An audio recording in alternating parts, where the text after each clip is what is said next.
Se ha empezado a generar una tensión bastante preocupante dentro de Israel, pero este escenario ha empezado a arrastrar también a algunos aliados. Vamos a explicar exactamente qué es lo que está pasando en Israel, cómo lastimosamente el fallecimiento de 6 rehenes ha desatado masivas protestas en Israel y ha evidenciado divisiones en el gobierno de Netanyahu.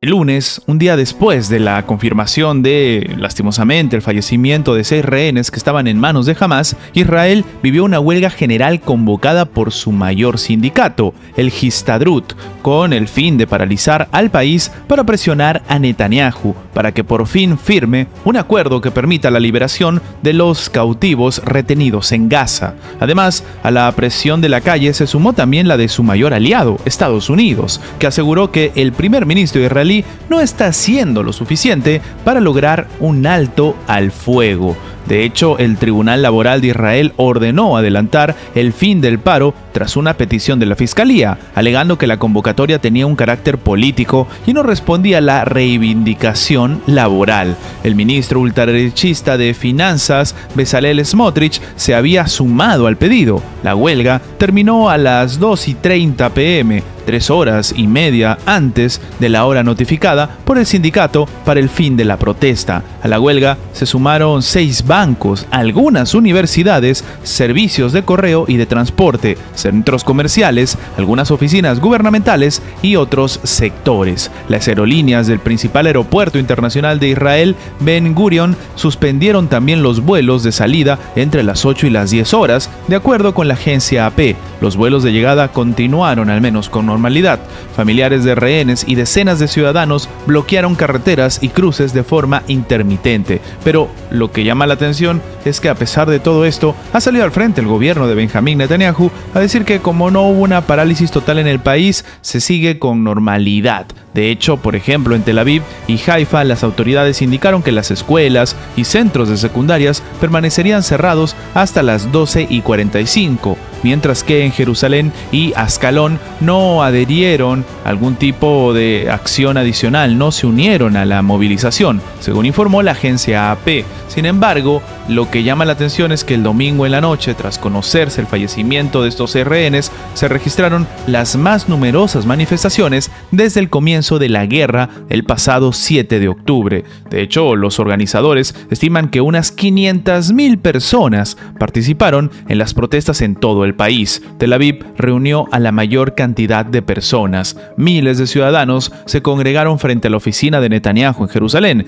mientras que en Tel Aviv los familiares de los rehenes marcharon con ataúdes para simbolizar el saldo de víctimas. El primer ministro pidió perdón a los familiares de los rehenes. Dice de manera literal que les pido perdón por no haberlos traído vivos. Estuvimos cerca, pero no lo conseguimos. Esto fue lo único que atinó a comentar Netanyahu en una rueda de prensa. De hecho, lo que llama la atención, y ha terminado añadiendo él, es que jamás pagará un precio muy alto. Básicamente el mismo discurso de siempre. El Ministerio de Salud de Israel dijo el domingo que las autopsias determinaron que efectivamente los 6 rehenes recibieron disparos a quemarropa y fallecieron o el jueves o el viernes. Sin embargo, Hamás aseguró que los rehenes fueron de hecho únicamente lastimados y terminaron falleciendo por los bombardeos sionistas. De hecho, decidieron hablar y responsabilizar directamente tanto a Israel como a Estados Unidos. Por su parte, el ejército israelí dijo que los cuerpos fueron recuperados el sábado en un túnel en la ciudad de Rafah, en el sur de Gaza, a 1 kilómetro de donde se encontró otro rehén que fue rescatado con vida la semana pasada. Más allá de las acusaciones, es que esto ha demostrado una división bastante marcada dentro de Israel. Al tenso escenario que se está viviendo en Israel y la situación en la Franja de Gaza, se suma Estados Unidos, que estaría preparando un ultimátum.